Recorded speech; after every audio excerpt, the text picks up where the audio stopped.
Hey, everybody. Welcome back. We are so excited that you guys are here.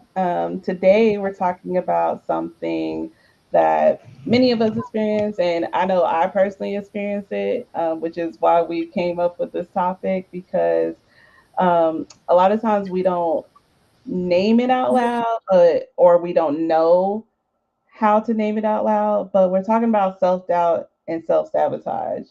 And so I want to kind of start by shifting how we think about that. What we often call as self sabotage is not always about like failure or lack of discipline. Sometimes it's about like protecting ourselves, right? Sometimes we are protecting ourselves from possible rejection. Sometimes it is that failure that we're trying to protect ourselves from. Sometimes it's visibility, sometimes it's success, and sometimes it's even like being seen in a new way, right? Especially in this world of social media. We have a lot of different personalities. Like we have our social media personality, we have our real life personality, we have our personality with our family and friends. And so sometimes it's even the protection of the different ways that people see you. And so today, this conversation is not about like blaming ourselves. It's not about asking what's wrong with me, what makes me different, or why not. It's really just about understanding and deciding and processing like, what am I protecting myself from, and is it necessary? So, with that being said, I want to start with our panel. And you know what, y'all? Side note, I just realized we don't introduce ourselves every episode. We We just like assuming 12 all these people episodes out here in. know It's a us. journey. We just be out here assuming everybody know us. But let's introduce ourselves, and then I have a question for y'all. So I'm Dr. Tiana Charles. I'm a licensed clinical social worker in 6 different states. My main one is Texas, though. And then I got Terry next to me. Terry Terrell out of Wichita, Kansas. I'm a licensed master social worker, therapist in the Wichita area, trauma focused. And I'm Darian Rose, LPC licensed professional counselor. Right now, currently studying to take my LPCS and hope to be a future PhD candidate as I apply for PhD schools. I'm the therapist and CEO of Therapeutic Growth Counseling right here in the DFW Metroplex. So super important people with me. So my question is, when you hear the word self doubt, what comes up for you?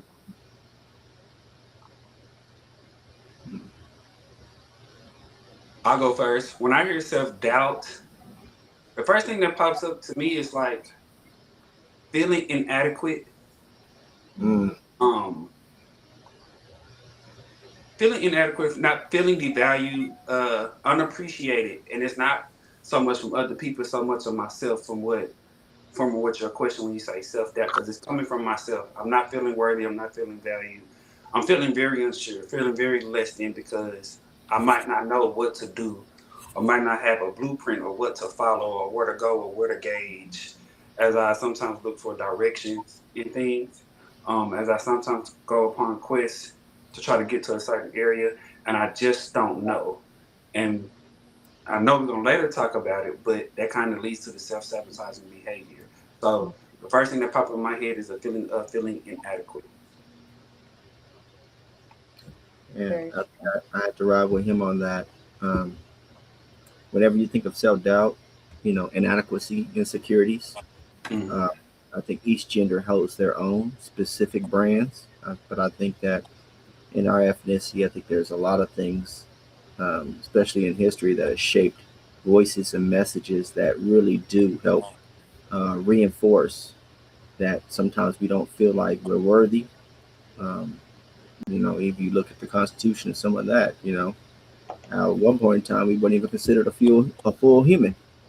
Mm-hmm. So when you look at the historical aspects of that, I think it does do something, especially when we have conversations within our ethnicity of the messages that are constantly being displayed, and then the lack of representation that is empowering to us as individuals and us as children as we were youth. So um, definitely point those things out. when you talk about self doubt. Absolutely. And as y'all know, we do have our TikTok family with us. They said that no confidence, fear of change is also some definitions of self doubt.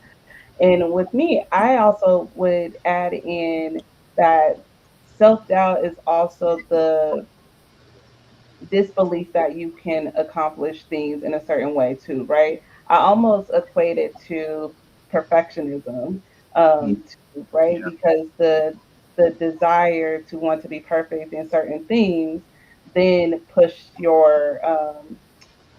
you to believe that you can't accomplish it until it's perfect. And so that's kind of what I think about, and something that came up for me recently when trying to really like launch in to this therapy world, right? Mm-hmm. Like I've had my practice for almost 5 years now, but there's still times that creep up where I'm like, should I be in this space? Should I be doing this? Should I be doing that? And I think a lot of that is that self doubt. And so um, now I kind of want to shift because I want to do our definition for self doubt, but then I want to shift and talk about what our definition is for self sabotage, right? And so, how do you define self sabotage from your perspective? And like, what do you feel like the difference between the two is? I think I think when it comes to self sabotaging, is engaging in behavior that hinders you from the goal that you want to go or you're supposed to be. Like you know you deserve this thing, you know you're supposed to be here, but you're doing everything to engage in behavior that goes against that. So almost like you really are a walking contradiction, saying, "Hey, I want this, I want this, I want to be here," but you're doing everything not to engage and to bring that thing into real life and to manifest. And then for your second question, you say the difference between the two. Self doubt is an emotion. I think it's temporary too. It's about perspective with self doubt. Self sabotage is the actual behavior behind it. So that's how I look at Mm, I like that. Man, this man just he was just cooking right there. it. I don't need to add a whole lot. I mean, he basically just kind of said it all, right? Repeated actions and actively Mhm. blocking your own success or well being, right? Um, Often it's automatic. Sometimes it's aimed at avoiding like a certain outcome, whether Mhm. it's a feared outcome or whether it's something that's just familiar to you, right? So and self doubt just being something. Whenever I think of self doubt, I think of like Mhm. internal conflict, right? Internal uncertainty or negative beliefs that we have, about our competence or something that we have, right? Whether that's something that we struggle with ourselves or something that we heard when we were younger that we've internalized, and now we are adults, young adults or adults, and now we're duplicating that, right? And it usually has something to do with the word for our belonging, and it makes it a lot more difficult for us to kind of succeed until those things are kind of pointed out or we get in spaces where somebody calls it out. For sure, for sure. What So what do you think is the difference? Like, how would you define self doubt, and what's the difference between self doubt and self sabotage? How would you define self sabotaging, and what's the difference between self doubt and self sabotaging? yeah, so I agree with you actually. I think self-sabotage is the action behind it, what you're Mhm. doing, what you're actively doing to prevent yourself from moving ahead or moving forward. And then self-doubt is more of the thought behind it, right? So that negative thinking, that negative perspective. But also, I would say self-sabotage would be like the procrastination and avoidance of doing different things too, right? Because a lot of times we overthink things and then we decide to not do it because we don't think we can, or going back to kind of what I was saying about self-doubt is like the idea that we have to be perfect Mhm. to make things happen. And so I think you did a great job with putting that into like a simpler definition of the action behind um, the self-doubt, right? Mhm. Assign the action to it. And then also like taking opportunities away from yourself because you don't believe in Mm-hmm. yourself to do things, right? We see that a lot, especially within our community of like mistrust. So like an opportunity coming your way, but because you don't trust that it's something real because it may be too good to be true, you don't even allow yourself that space to um, take that opportunity and see if it is true, right? So I also think that that's self um, sabotage as well. And we So gotta be honest. Sometimes they be messing up, but This I is think true. that's a big one because there's times where I've been like, I'm gonna trust them and I'm gonna do this, and then ain't no napkins, ain't no tops, uh, sauce all in the bag, things is mishandled. I'm not saying that's everybody, but I think we can be honest and say sometimes it's hard. It can be hard. absolutely, Mm-hmm. absolutely. However, we also should have the protections in place to when something doesn't go exactly how we expect them to go, we can pivot with minimal harm, right? Mm-hmm. And Yeah. so having yourself a plan is important. So like I'm not gonna put my entire savings into something because there's a risk there, right? Like I'm gonna have an emergency savings to cover whatever risk happens. And so, and that's, I know a lot of people are like, well, you don't trust, period, if you have a backup plan, right? I'm gonna throw this out there because it's the first thing that came to my mind. But for example, prenups, right? Mm-hmm. People like to think that prenups is because you're planning your divorce, right? No, it's a protection just in case something happens, same as a postnup. And so you just because you have these protections in place doesn't mean that you don't take like you need to have protections in place to take some of these risks that you want to take or to be able to take some of these opportunities that you may not know much about. Mm-hmm. You open So something with you know people gonna have something. You Right. know people Some gonna have people, something to say about that one. you know, they're I gonna have something to mean, say about listen, that. look at Candy and her husband, right? They've been together how long? They've been together for some years. Yeah. Okay. And then For what some years. happened What did now? happen? What? Go ahead and clarify that. What did happen? They are now divorced. And Mm. And had she not had a prenup, it would have looked totally different. okay, you can also And throw Mary J. Blige in that if you're talking absolutely. about that. But how many on the other flip side of that, when you're talking about the men are getting kind of raked across the coals, does that not get talked about? Because it's expected. Are you saying that men don't like what are you saying? Men who don't have prenups or what? Well, I think about so Michael Jordan remarried. Ways back he got divorced from his original wife, and he paid out a substantial amount in that. Right, I think that was his first. And so then when he remarried, he had a prenup, and the way it was set up is if she's married to him a certain amount of time, then she gets a lump sum of money. But for every year that she's married to him, there is an additional million plus dollars that's being added to that. So no, I definitely agree with you that either way is damaging if you don't set that up. And I think that within our ethnicity, some of that is when you talk about some of the reasons why people don't do that. It could be tied to religious type of reasons too, and self doubt, and then like, girl, you don't believe if you don't. There's a lot of that. But I have to ask you though, is he being raked across the coals if that was the agreement that he had with his wife? Well, I think his original wife was the genesis part of that, and I think there's something to be said if they started from the dirt with you. And if they start with in the dirt with you, I think that everything that you accumulate is fair game. Do you not feel that? Your pause says something. It's not that I disagree. It's not that I disagree. I think that I think that there should be conversations about everything, right? And I I think agree. that every relationship is different.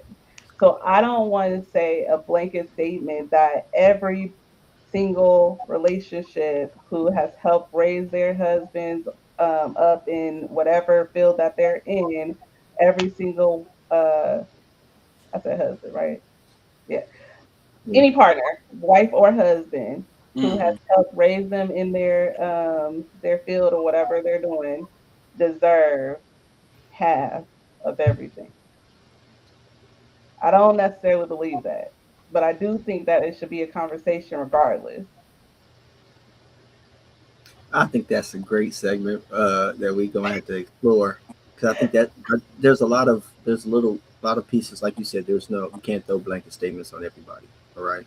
But Mm-hmm. there's a lot of stuff I think that is specific for our ethnicity that we have inner conversations about that would be great content for us to share on here on a bigger level.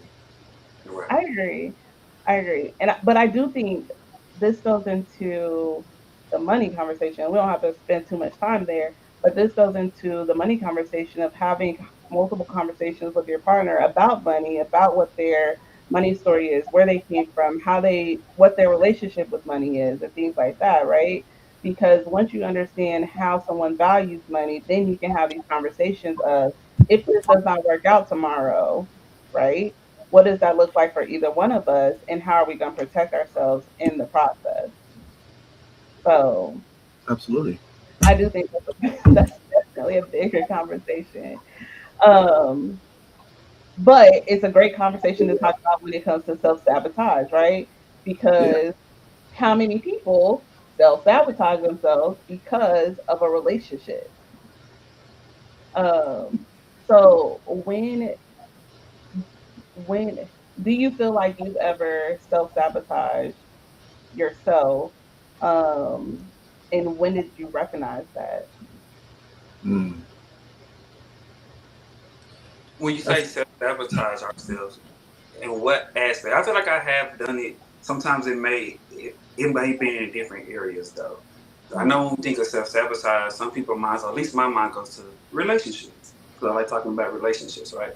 But self sabotage can be in different things. It can be as far as like you working out. It can be physical. It can be mental. Self sabotage can be, spiritual. It can be in different ways. So I know that I have in some ways, but I think I have worked, and I know we all have worked to come out of those. I think one of the main ways that I used to self sabotage was lack of confidence of doing not starting my practice right, trying mhm, to engage in not knowing what to do, in being in our field. I think a lot of us spend so many hours and so much time doing psychology. We rarely take the time to do business. So now we are here. We have to learn all these business things, right? So yes, I am doing the steps to become a therapist, but the business part is not. So it's like it's a fear there. It's the self doubt with the self sabotage. It's like, okay, well, it took me a minute to go ahead and put my name on the building so I can have an office space. It took me a minute, so I have in certain instances. But I think when you say self sabotage, it can come in a lot of different forms, in a lot of different areas of our life, not mhm. just relationships too as well. It can come I in finances, a lot of different areas. So I believe we all have felt victim to, especially when it comes to finances. I agree. yeah. I think for me, I think it might have been relationships. Um, being attracted to certain characteristics and certain familiar things. So before I had a good understanding of patterns of people and things that were for myself, being attracted to certain familiar things, and then it always ended up in failure, right? And then having to later taking a look at like what is the common denominator that I have with these dysfunctional people that I'm Mm-hmm. engaging with that I need to work, that I need to fix, that I need to work on so that I can have a better magnet to attract quality, healthy individuals and not these dysfunctional people. Yeah. For sure. For sure.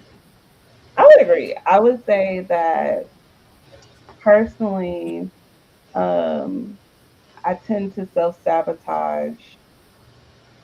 I wouldn't say relationships for me though. It's mostly the business sense. Mm-hmm. Because I have a um I need to be secure in my finances, and what that looks like is making sure that I have a certain threshold, kind of like I was talking about before, making sure I have an emergency fund, making sure that it's somewhere that I don't touch regularly, making sure that I have like everything set up right, making sure that I have the financial literacy and like um, the education and all of those things that maybe my family didn't necessarily have, right? Or didn't teach me.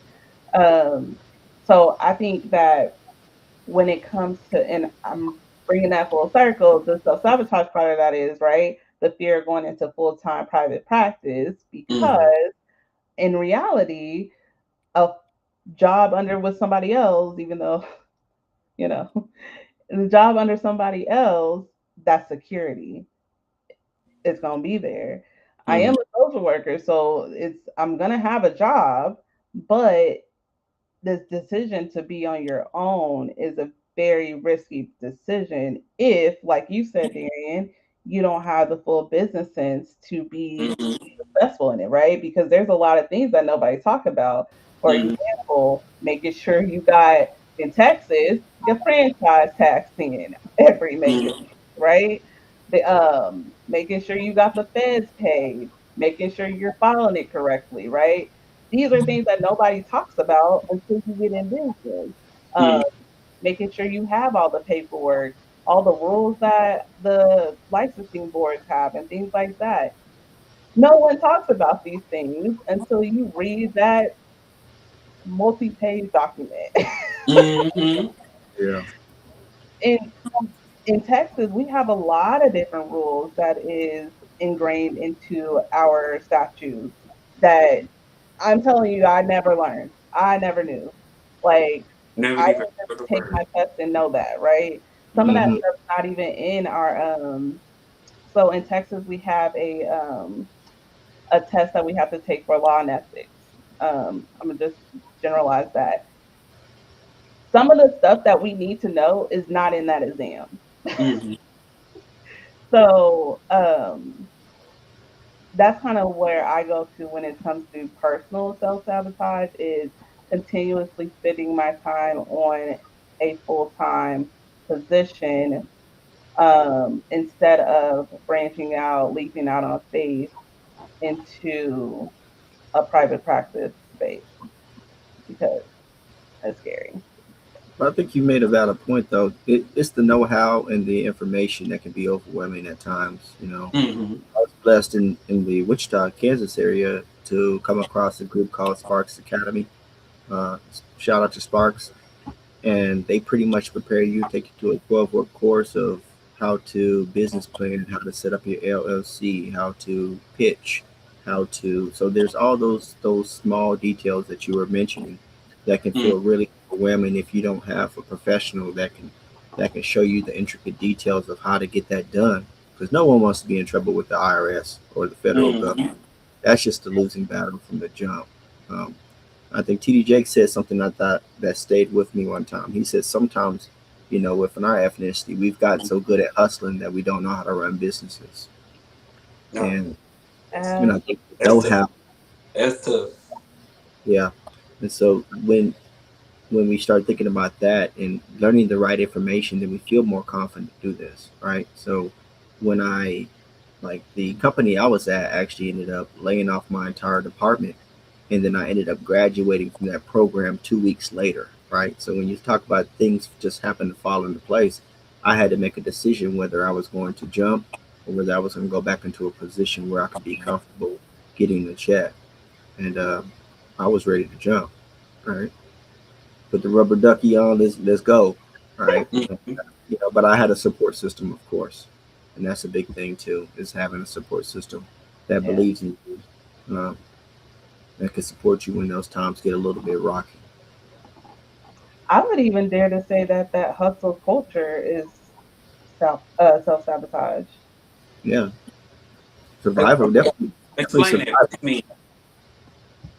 Because when you think about the hustle culture, right? Mm-hmm. Your main goal is to get money. Most of the time, you don't care how you get it, right? A lot of times, when you don't care how you get the money, it ends up getting you in trouble. Mm-hmm. All money ain't Mm, good money. Mm-hmm.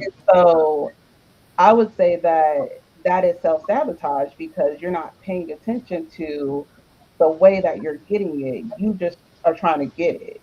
It's almost like when you are working from a hustle culture perspective, you are also working on a survival mechanism, right? Like you're working out of Mm-hmm. survival. And so, even when you're thinking about survival, we're just trying to get to where we want to get to or where we need to get to, right? And we don't really care how that comes. We just know that it needs to be there. And so I would dare to say that even it is self sabotage. I can see that. I want you to explain that perspective for our viewers when they watch it, but I definitely understand what you're saying. yeah, Yeah, for sure. but also, I mean, also it normalizes overwork too. Mm-hmm. Right? The self sabotage part of that is, I mean, the overworking, trying to tying it to output, and well, I'm not gonna say we, but there's a lot of us that really do struggle with homes where you've seen them overwork, and Mm-hmm. then you take that and you internalize that as that's just the way to get it. Whether Mhm. you were watching a hustler do it, or somebody who actually was in a 9 to 5 that was working overtime and doing all that. That's really kind of tied to for men, specifically for a lot of men that I know. That's been kind of tied to that self sabotage as well, because a lot of us don't really know how to rest. We've I been dig it. told that rest equates to laziness, and you need to get out here and get it. And if you ain't Yeah. out here, and then the systems that we also are tied to also promote performance based relationships, right? So when you tie a lot of that in, I can see how self sabotage is definitely tied to, some things for us as men that can be very troubling. Mm, Mhm. I agree. That actually kind of shifts us back to self doubt, right? And where that comes from. So, Mm-hmm. like, what are some messages that you feel like you internalized growing up or like just throughout life? Because I mean, we up there now. So, Yeah. like, throughout life that you feel like caused that self doubt or where that comes from that leads us to that self sabotage that we were talking about. For me, the self doubt came at an early age, due to having low self esteem. Mm. Um, being a different, being black, you can't boil it down to one thing, right? So, but I used to believe that, the culture, what we used to see on videos were way popular back in the day. So, videos and through music, it was like, well, this is what black is. And even through entertainment, it's like, this is what black is. But then my self esteem was low because I wasn't like that. I wasn't the toughest guy. I wasn't the hoodest guy. I wasn't the guy who had to go always fight and had to go sell the weed or do stuff like that, right? Which is a very generic, a very short end of what black is, right? But that led to self doubt because I switched over going from like I'm gonna say a predominantly white elementary to going to a predominantly black middle school and high school, right? So the self doubt came from where you're a little bit different. You talk different, you act different, you walk different. You know, you talk with your hands, you have some feminine traits, then the question of my sexuality. It's like no, I'm not none of those things, and yet I am still black. And even though I might be different from what you're accustomed to, now of course that took its time to get there, but that self doubt built from that for me. It wasn't my family. It wasn't. I would think it was more so external factors of what I was consuming, what I was taking in, and then placed around the environment that I grew up in too. And however, though, even within that same environment, I still had people and I still had friends like, "No, I don't know why you thinking like that. You are this, you are that, you are doing this, you are doing that." And it took me a very long time. I still struggle with it today a little bit, far as I'm in the present moment of doing something great and something good, and I don't understand how big it is because for others, it's like, hey, that's really huge what you're doing, but because I'm going through it and I don't know that I'm doing it, it's like, hey, I'm doing this scared. I'm doing this. I'm doing all of these things, but that leads to the self that's how it creeps. But what I've started to recognize as I got older in my confidence business, I came out of my low self esteem. But even now, what I still struggle like with the business part, look at it as not obstacles. It was a book I believe I read. I think it's something of a man. I can't think of it. It's slipping my mind right now. The book is in my what's my room, but the Way of Superior Man. There you Oh go. yeah. And the book says yes, and the book says something that stuck with me that kind of shift the paradigm for me. Stop looking at certain situations as obstacles and see it as opportunities. If you didn't learn this, if you didn't know this, this was an opportunity for you to learn. So now you go from being ignorant to being educated. So, and that's a lot of things. So if, and I remember, simple things, getting a credit card. Okay, I don't know what to do with this. I'm supposed to pay this money back, this and this interest. It's an opportunity for you to learn how to use it correctly. With my business stuff, learning the taxes, learning everything with the taxes, the law, being ethical, it's the opportunity. It seems as an obstacle because it's so big. But once you learn it, it is there to improve you, not to hurt you. So it's all about perspective. And that's how my self doubt kind of changed with everything in all parts of my life, mentally, emotionally, physically. And that brought me out of my low self esteem was just start looking at things as opportunity versus obstacles. Because when I had that self doubt, like you say, it always leads to self sabotaging. It's there to show you, hey, what you think that you want, you can't have it, but you know that you're supposed to have it in the first place because you have the. So that's how it kind of leads for me.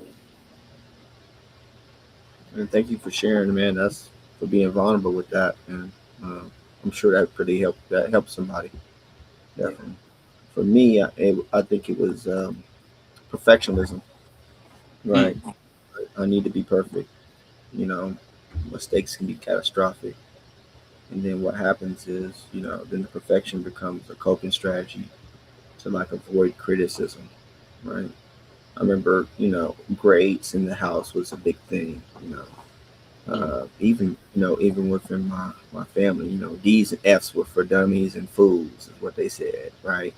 And but that put a lot of pressure on me when I was younger, um, to perform, right? I can't do that because that's not who I am. I gotta strive for this. So, but then it created this perfectionism to always make sure I show up perfect. So there's no way that I could be critiqued on there. And it sets up unrealistic standards, right? And I think it's amplified by the hustle narratives too, right? So then you get a little bit older, and it's that rise and grind, rise and grind. You gotta go get it, right? Which is messages that's reinforced within, just my gender, and you get a lot of that, and it just really helps kind of hardwire that in, right? Um, and so then you start grabbing towards accolades, right?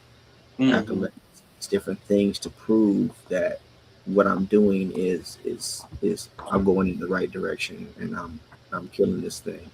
But ultimately what ends up happening is when you do that, then when you ever get into a space where you don't have those things, then your self worth will struggle. And so I had to really kind of work on that, But just being exposed to our field and a lot of the information, I was able to start seeing some of that, and not that taking away the hustle, try to do better, the striving to try to be attain a certain level of perfection and academic excellence was a bad thing. It's just the underlying motive that I had created issues for me, right? So even though it was a good thing at the end, the underlying part of that was kind of some toxicity in there, right? It was unhealthy. Mm-hmm. So once I cleaned that up, then I was able to flex and feel good about it and not have some underlying things that made me stumble. Yeah. Yeah, so for me, um, y'all know I've mentioned before, and I'll probably keep mentioning as long as the series goes. I was board of the state, and so I had multiple different influences and messages that were often conflicting, right? So, in foster home, Spick and Span wasn't just the name of a brand. Like you had to have everything meticulous. And if it wasn't that way, there was consequences. We ain't gonna go into the consequences. That's not necessary right now. But there was consequences. And so that's one situation. Like the other situation, you had to look a certain way. You had to have, if you didn't have earrings, you weren't pretty, right? Like just very, it was a different way of being, right? And so I think a lot of that was built into kind of the same as Terry perfectionism. Like things have to be a certain way, and if it's not a certain way, it's not right. Um, which then just leads to chaos all the way around because you can't be perfect. uh, Mm-hmm. and so as I got older, I kind of started putting that into beating myself up about not having A's, not having B's, even though it wasn't always school related, but that's the one thing that I can control, right? Mm-hmm. And so, like, the one thing that, you, and I always think about, I know this is a positive take, but they always say that the one thing that the man can take from you is your education. I took that serious. Mm-hmm. And so um, that's kind of like the messages that was received to me because you didn't just get it from your foster families, but you also got it from the state, right? You're always labeled as a certain level. If you had to be dismissed from a family, then that then triggered into you're a difficult child. That raises your level and things like that. And then that kind of determines where you go next, or who's going to take you, or if it's difficult to take you. And the care workers at the time, they didn't save that information for themselves in their charts. They told you you're difficult to to get placed. So that then triggers something in you too. Is like, dang, nobody wants me because I have all this stuff going on. But are anybody thinking about me and how this impacts me as a child? So things like that definitely triggered different things when it came to like confidence and self worth. So oftentimes, I wanted to share these stories because oftentimes self doubt is something that's learned. It's not something that's innate to who we are. It's something that's learned, and it's a behavior that we pick up Mm-hmm. from other people, from kind of like Darian was saying, external forces. And so that's kind of how we end up protecting ourselves and then turn around and self sabotaging ourselves at the same time. And so let's talk about how do we protect ourselves, right? Like how do we change from self sabotage to real protection, right? Not what we're just calling protection and then turn around and self sabotaging, but interrupting the pattern of self doubt and self sabotage. So, what do y'all think? How do we begin to start that shift? We ain't gotta be perfect about it, but just being intentional. I think what you just said, being intentional, it goes for like I said earlier, like looking at things like this is not an obstacle, this is an opportunity for me to learn, right? So if I'm saying things and I want things but I don't believe it, that's coming from the thought. So let me go back and correct my thoughts. Let me acknowledge reality instead of trying to change it first. Let me go ahead and acknowledge this. Hey, this is I'm not at this point because of XYZ 1 2 3 or ABC. It's because I'm doing something. So let me hold myself accountable. Let me acknowledge it, hold myself accountable, and then let me start implementing some things that I can execute on a daily and consistently basis to just see if I do it and I fall short, being okay with not even falling short. I've learned along that journey. So I might not end up at the destination that I want to, but it might take me somewhere else. And I've learned that too. Like a lot of times I'm trying to get to a certain place or a certain position, right? And I may not end up at that position, not like how I thought, but me going on that journey was for me to educate myself, to educate someone else. So then they might go a little bit farther, find out what I couldn't get, and then come back and bring it to me. So that's another thing about self-doubt and self-sabotage is sometimes we leave our own, we are victims of holding on to our own, we become victims we become victims of holding on to our own key. Someone else might have it, but we have to be willing to give it. Like, no, learn this. I did this part. Take this, do this. They can take it part and they'll come back and teach you. Hey, you have the key to set me free, but I had to give you these keys. Um, and sometimes we become victim of that. So just executing, that's the part. Executing and not being afraid to mess up or make a mistake. Really, that's going to be costly. I'm gonna say that, and I'm saying that as I move in more into going to my business, private practice full time. Right? Hey, I'm going to make some mistakes, but I have enough people so I can reach out. I can learn some things along the way. I have y'all that I can reach out to, and it's actually reaching out to. Mhm. When you say for protection, you think, what are you doing to protect yourself? Sometimes protection is reaching out to people who want to see you win. Absolutely. So I think that's one of the major things we don't do, and that's maybe self that the self goes into the self sabotaging. I have all these great clinicians around me. If I have a question, it's as simple as putting it in the group chat. It's Mhm. as simple as just, hey, get on the email saying, reaching out to whatever the top male therapist or female therapist in every state and saying, hey, I ain't this, and this. I was just wondering, do you have any ideas? Some may respond, some may not. Mhm. But just reaching out, executing, and executing, really.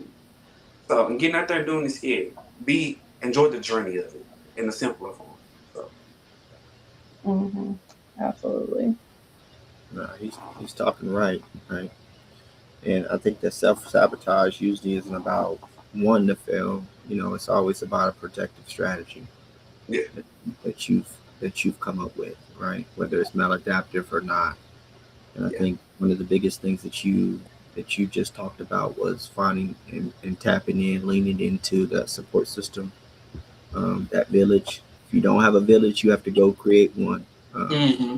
I was talking to someone else about how I go to these conferences, and I found all these beautiful, intelligent people that are more than willing to share with you some of the things that they've went through or help guide you because they just have a growth mindset.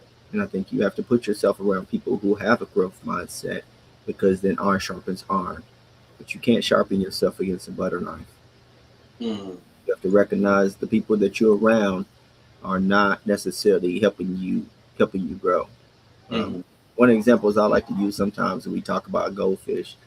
Goldfish, we think that they're small like that, but really they're small because of the environment that they're in, Mhm. right?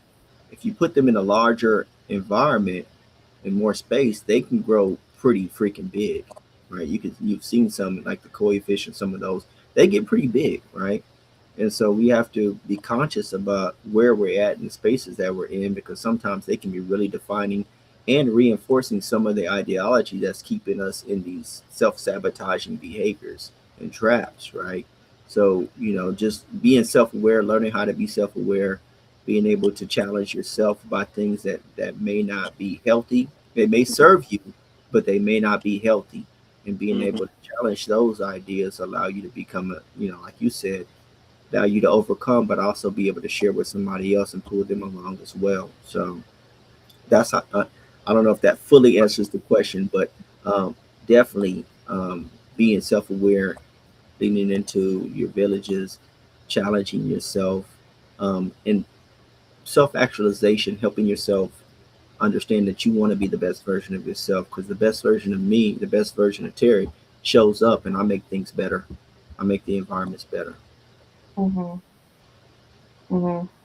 I agree. That's actually both of y'all really hit it on the nail or hit the nail on the head. There we go. Mm-hmm.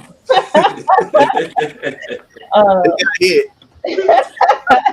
there we go.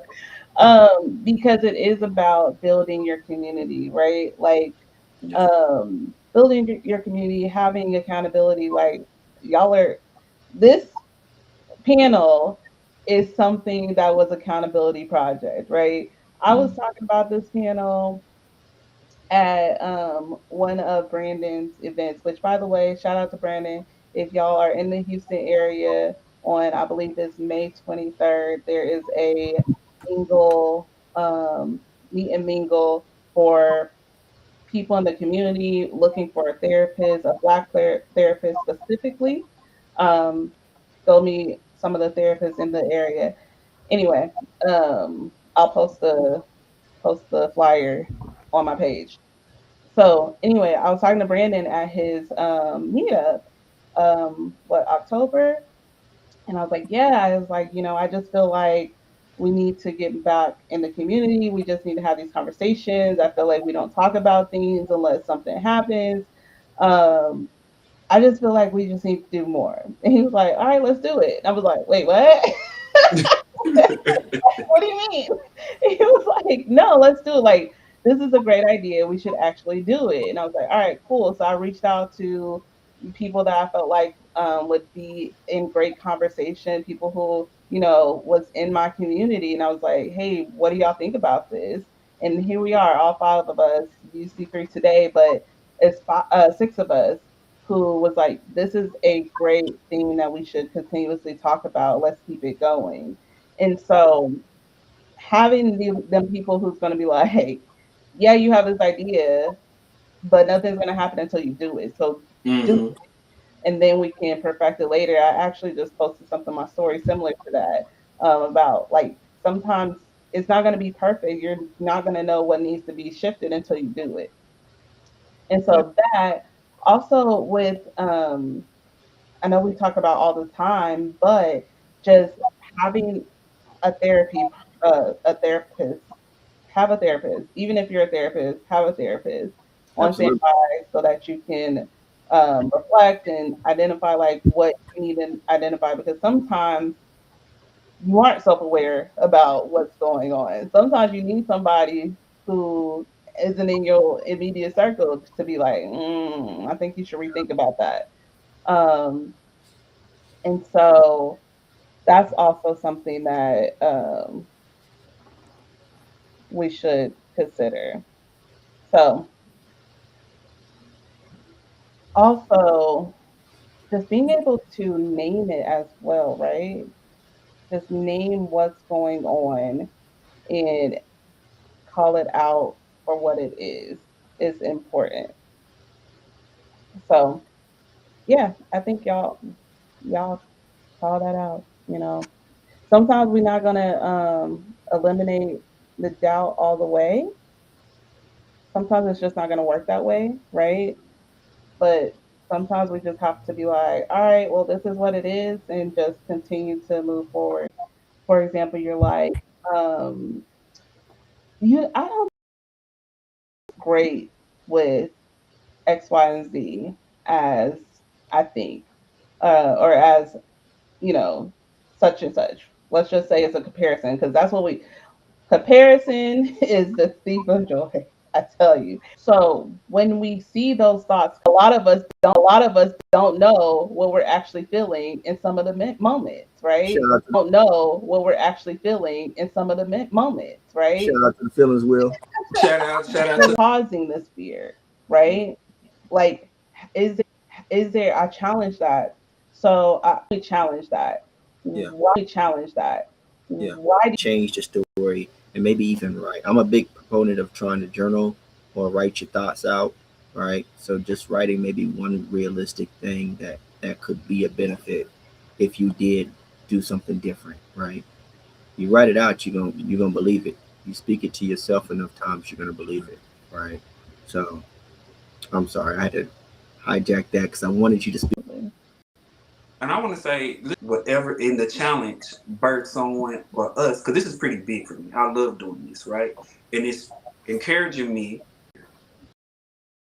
That decision is really powerful. So I want to thank you on that too, because this is really pushing me past my own self doubt and my own self thought. Because I think we all have heard. I'm pretty sure we are all great therapists in our own and unique way. But I'm pretty sure we all have heard, "Hey, you're really good at this. You're really good at this." And Mhm. so we all probably sit back. Well, how can we sit back and maximize not only financially, but how do we maximize being a servant and making sure that we're doing good and how many people we can reach? And this is one of the ways. So I definitely do Get a podcast. big words and stuff like that. But I guess where I'm coming from, I know like the masses, when you're working with a client, they don't know those words, right? So what we try to do as clients, as therapists, right? We try to break it down and simplify it to where they can get it and then lead them to it, right? So I'm very great at that. That's why I try to simplify. And I'm working with kids, so I have to simplify it even more and more and more, even though they teenagers. Yeah, So, but absolutely. it's self-sabotaging. It's the thing that we know we can do, but we be like, dang, that was very by Mariana Wilson. Yeah. So, Absolutely. Like one of the things that triggered this podcast or panel as well is my desire to help Black men get your voices heard. mm, And that was initially triggered from um, that conference um, because I felt like Black men weren't being heard. And it mm-hmm. was kind of shifting to something. And so I was like, what can I do to help shift the narrative and make sure that Black men are being heard, but also that we're helping our community in As a different way. yeah. Um, and so, and then Dr. K, I was like, she's the realest one I know. So Yes. I was She like, is. between me and her, I think we can get this done. And we Yeah. Uh, appreciate you. Just shout out Yes, we to do. We do. Dr. K. We do appreciate you. And as men working in this field, I know in my area there are women who support. Whenever I do something with men, they're the first ones to share what we're doing. So we Mm-hmm. appreciate sisters like you. yeah, because I do think there is a gap. Like, yes, there's more men coming into the counseling and therapist space, but there's still so many more men who need the support. Mm-hmm. And so the more that y'all's voices is uplifted, the safer it's going to become for me as a Black woman. And I know that's a whole other conversation too about how Black women are not supported and not safe in America. Um, maybe one day we'll talk about it. But Will. um, I do think that if I support you in helping Black men, it's going to be safer for me. Yes, and vice versa. Yeah. So, Yeah. with that being said, because we tapping on time, Mm-hmm. what is something that you are learning to trust yourself to do? Something that I'm Mm, learning to trust myself to do.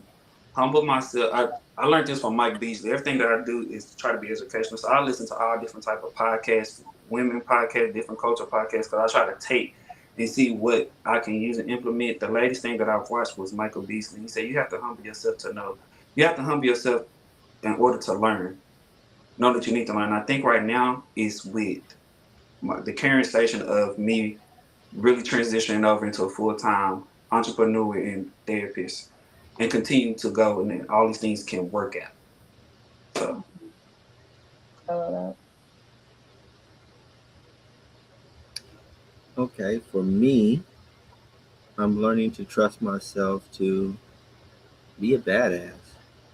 mm, I think sometimes because we don't get that support, sometimes we doubt whether we're capable of being in these spaces and having high level conversations and the competence, right? Um, Having these conversations and then being acknowledged for doing the work behind the scenes that allows us to be able to have these high level conversations. Um, hmm but just putting it because it's bigger than just getting people around you to celebrate you. You have to do the inner work and believe in hmm yourself and know that I'm not just sitting around here reading stuff. I'm actually putting the stuff into play. I'm hmm impacting. I'm changing people's lives. And there's a listing of people who are that can point to me and say, he helped me at some point. He did this. He spoke this into my life. And knowing that the gifts that God has placed in me makes me a badass. I like that. yeah, me too. I am learning to trust myself to explore, to understand that you can protect yourself and go for it. Um, Mm, that it doesn't have to be one or the other, right? Um, and I'm also trusting myself to trust that you're building the community that you need to be successful in what you want. hmm Um, so, with that, we appreciate everyone for watching. And we're just going to leave you guys with understanding, or with this theme, understand that you are not broken because you chose to protect yourself. You're allowed to grow beyond that. You're allowed to grow beyond the self sabotage that you have done in the past.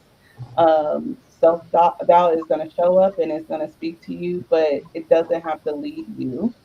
So, thank you so much for being in this space, and we will see y'all next month.